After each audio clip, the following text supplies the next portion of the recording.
মুক্তিযোদ্ধাদের নাতিপুতিরাও পাবে না, তাহলে কি রাজাকারের নাতিপুতিরা পাবে? গত ৫ আগস্ট প্রধানমন্ত্রীর পদ থেকে পদত্যাগ করে দেশ ছেড়ে ভারতে চলে যান শেখ হাসিনা।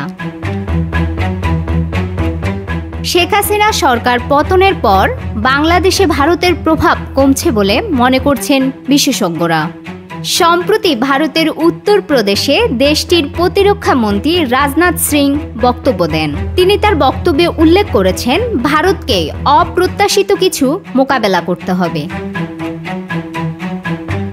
এ বিষয়ে সেন্টার ফর অল্টারনেটিভ ঢাকা বিশ্ববিদ্যালয়ের আন্তর্জাতিক সম্পর্ক বিভাগের অবসরপ্রাপ্ত অধ্যাপক ডক্টর ইমতিয়াজ আহমেদ শ্রীলঙ্কা গার্ডিয়ানে একটি নিবন্ধ লিখেছেন। তিনি এই নিবন্ধে লিখেছেন, ভারতের প্রতিরক্ষা মন্ত্রী এই অপ্রত্যাশিত শব্দটি দিয়ে মূলত বাংলাদেশের সাম্প্রতিক পট পরিবর্তনকে বুঝিয়েছে। বাংলাদেশের এমন পরিবর্তনের ঘটনাকে ভারত একটি বড় ধাক্কা হিসেবে দেখছে। অন্যদিকে প্রধান উপদেষ্টা ডক্টর ইউনূস ক্ষমতা নেওয়ার পর তিস্তার পানি বণ্টন, সীমান্ত হত্যা, সার্ককে পুনরুজ্জীবিত করা সহ আরও বেশ কিছু বিষয়ে ইতোমধ্যেই কথা বলেছেন। এর আগে ডক্টর মোহাম্মদ ইউনূস ভারতের উত্তর পূর্বাঞ্চল নিয়েও বিশেষ বক্তব্য দিয়েছেন।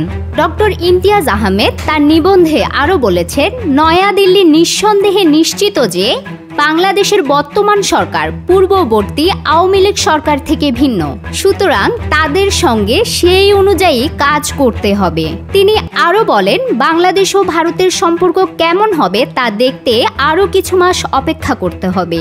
তবে এরই মধ্যে বাংলাদেশে ভারতের প্রভাব কমেছে অনেকটাই। সমতর টিভি, ঢাকা।